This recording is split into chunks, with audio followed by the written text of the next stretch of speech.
There's an entire group of people alive today that psychologists didn't plan for. They remember rotary phones. They remember life before the internet.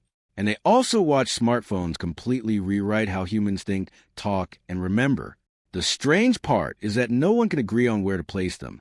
If you were born between 1976 and 1985, you've probably been mislabeled your entire life. Too young to fully be Gen X, and too old to feel like a millennial. For years, researchers tried forcing this group into existing categories, but the data never really lined up, because this wasn't just a generational overlap. It was something else entirely. Around 2014, researchers started using a term most people had never heard before, Xennials. Not a full generation, but a microgeneration. The birth window was narrow, but what happened during those years was intense. Xennials didn't just witness change. They were caught inside it. Their childhood happened in a completely analog world. Boredom wasn't avoided. It was normal. Phone numbers were memorized. Plans were made without confirmation. And if you missed your favorite TV show, it was simply gone. Then, just as Xennials were stepping into adulthood, the world didn't slowly evolve. It flipped. Suddenly, everything was digital. Communication became instant. Memory became permanent. Privacy became optional. Identity stopped being something you lived and became something you managed. Most generations grow up inside one stable reality. Xennials didn't get that. Their sense of self was still forming when the rules of society were rewritten in real time. And when identity development collides with massive technological change, it leaves psychological patterns that last for life. To understand why Xennials think differently, you have to understand what happens when the world changes faster than the brain was ever designed to handle.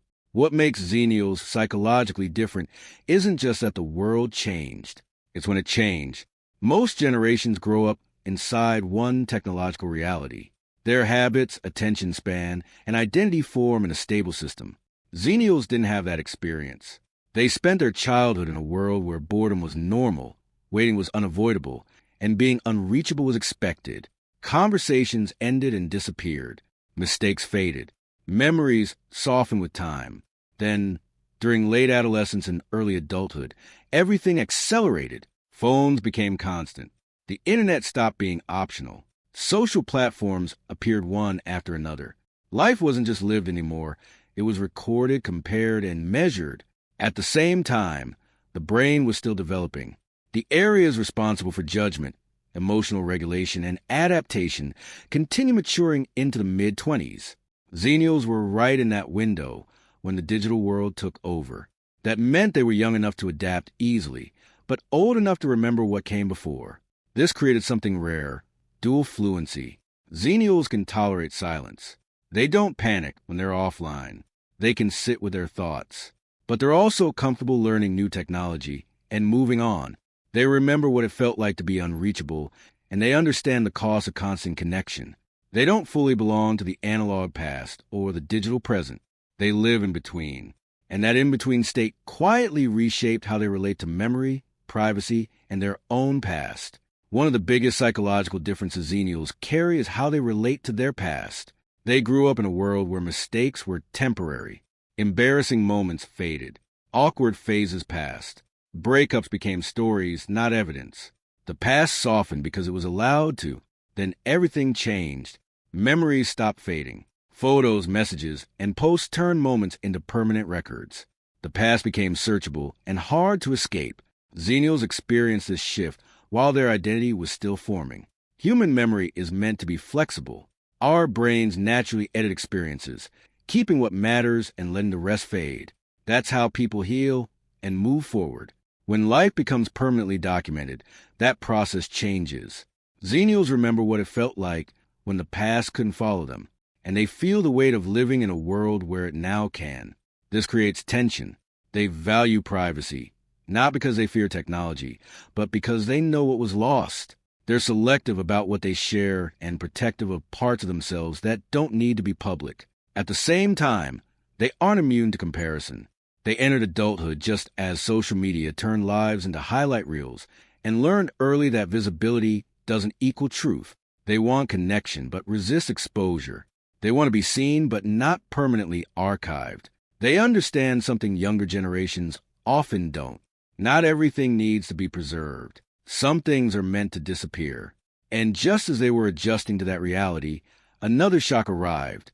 As Xennials were adapting to a connected world, the economy collapsed. For many of them, early adulthood didn't begin with stability. It began with uncertainty. Jobs disappeared. Careers stalled. The future suddenly felt unreliable. This timing matters. Early adulthood is when people are supposed to build confidence and security. Xennials didn't get that foundation. Instead, they learned that systems can fail without warning. That effort doesn't always lead to reward. That doing everything right doesn't guarantee safety. Even when things improve later, the lesson stuck. That's why many Xennials are cautious with money. They plan ahead. They hesitate before taking risks. They prepare for things to go wrong. Not because they're pessimistic, but because they've seen how quickly stability can disappear. Younger generations sometimes get labeled as anxious. Older generations may see Xennials as hesitant or overly careful. But it's not fear. It's memory. Xennials learn that progress can reverse in life, can reset, without permission. So they adapt, they diversify, they stay alert. They didn't just learn how to change. They learn how to brace for it. When you put all of this together, the Xennial experience makes sense. You're not broken. You're not behind. And you're not confused. You were shaped by instability. You learned early that the world can change without warning, that systems don't last forever, and that identity isn't something you build once and keep. You remember what was lost, so you don't romanticize the present.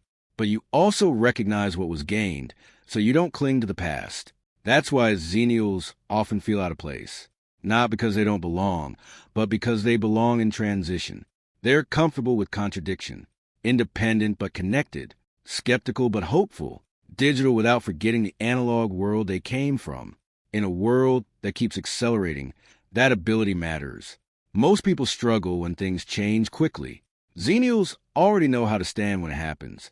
And that might be the quiet strength no one ever named. If this felt familiar, you're not alone. And if you want more videos like this, consider subscribing. I'll see you in the next one.